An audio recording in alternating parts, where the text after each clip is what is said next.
El polvoringo jostorratza. Solutre du izena lehenengo jostorratza asmatu genuen garaiak. Jostorratzarekin batera antza, amua ere asmatu genuen. Bi teknologiek gauza bera dute, zizta egiteko modu sofistikatua alegia.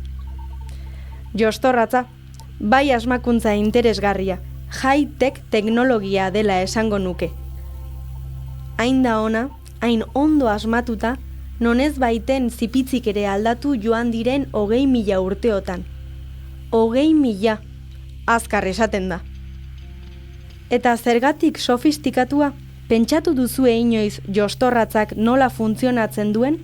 Ez da amu bat bakarrik, bere helburua ez da zuloak egitea soilik. Zulotxo txiki bat ere badauka, handik ari fin bat pasa behar da, eta behin hori eginda, 2 larru, edo 200 lotu edo eta josi ahal izango dituzu. Horrekin maiteok jantziak egiten dira. Horrela hasi ziren jantziak egiten, arropa mota desberdinak asmatzen. Horrela sortu ziren konturatzerako joan eta etortzen diren modak. Bada, lehenengo jostorratz horietako bat Euskal Herrian aurkitu da. Bizkaia eta Kantabriaren arteko mugako kobazulo batean. Kobazulo hartan, ikuspegi zientifiko batekin sartzen lehena Jose Miguel Barandiaran izan zen, 1931. Egia esan, Barandiaran izan zen Euskal Herriko ia kobazulo guztietara ikuspegi zientifikoa lehen aldiz eraman zuena, jakin min handiko gizona baitzen, eta leize bat ikusiz gero, beti baitzegoen barruraino sartzeko prest. Baina hau ez da izango gure gaurko gaia. Kontua da kobazulo hartan indusketetan hasi zirela, eta gaur egun arte luzatu direla lanak. Han topatutako objektuen artean, duela 10.000 urte galdutako jostorratz bat aurkitu dute. Zenbat orratz galduko ote ziren munduan, eta guk hau aurkitu behar. Objektu txiki honi esker, gauza garrantzitsu batzuk ikasi ditugu. Ikasi dugu adibidez, gizon emakume horiek jantzi egiten zirela, eta animalien larrua lantzen zutela horretarako. Jostorratzak adirazten digu, larru hori leuntzen zutela, eta zatiak elkarri lotu ahal izateko ari fina erabiltzen zutela.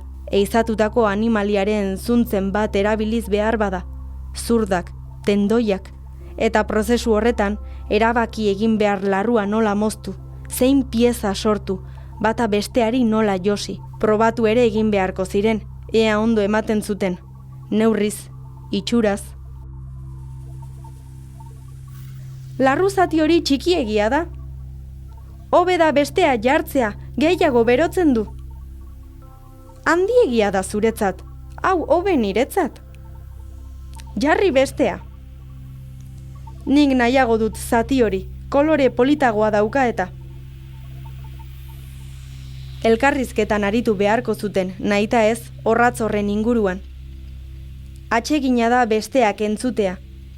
Joskintza lanetan zirela, jendea bilduko zen ziurrenik.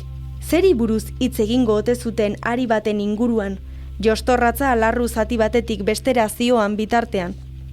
Agian kanpoan ibili ondoren entzundako istorio bati buruz hitz egingo zuen baten batek, eta behar bada horrela sortu dira istorio asko. Eta behar bada hauetako zenbaiti mito izena eman diegu. Antzinako istorioak, eta hala ere ez hain zaharrak. Oteizak esan zuen, historia aurrearen eta gure artean, 80 amona zeudela. Baina 200 amona dira gure eta el polvoringo jostorratzaren artean. Norbaite kontatuko zuen, ehiztariak itzuli zain zegoen jostunaren istorioa. Besteren batek gehituko zuen, josten ari zena emakumea zela, eta gizonaren zain zegoela josi bitartean. Eta handik milurteko batzuetara, josiaren josiaz, norbaiti Penelope izena bururatuko zitzaion emakume horrentzat. Indartsua da izen hori, baina beste norbaiti irudituko zitzaion, Penelope ezetz, beste izen bat zuela emakume hark. Eta etzekoela gizon baten zain, baizik eta gizon bat zela bere bila zebilena. Istorioek aurpegi asko baitituzte. Ezagutuko ote zituzten jostunaiek istorioen arauak, ez alda azken finean soineko bat jostea, istorio bat jostearen oso antzekoa, eta bitartean, jostorratz hori josi eta josi arituko zen. Eta zer diren gauzak, Konturatzerako ikasi dugu Jostorratz nimino batek mitoak sortzeko ere indar nahikoa duela. Entzun duzun hau Euskal Herriko historia 100 objektutan podcastaren atal bat izan da. Euskal Wikilarien kultura elkartearen proiektua berriarekin elkarlanean ekoitzia. El Polvoringo Jostorratza Bizkaiko Arkeologia Museoan ikus dezakezu Bilbon. Atal honen gidoia Zira Cresporena da eta Intza Alkainen ahotsean entzun duzu. Sintonia eta soinuteria Nagore Etxabe Antuxunak egin du. Informazio gehiago 100objektu.eus webgunean.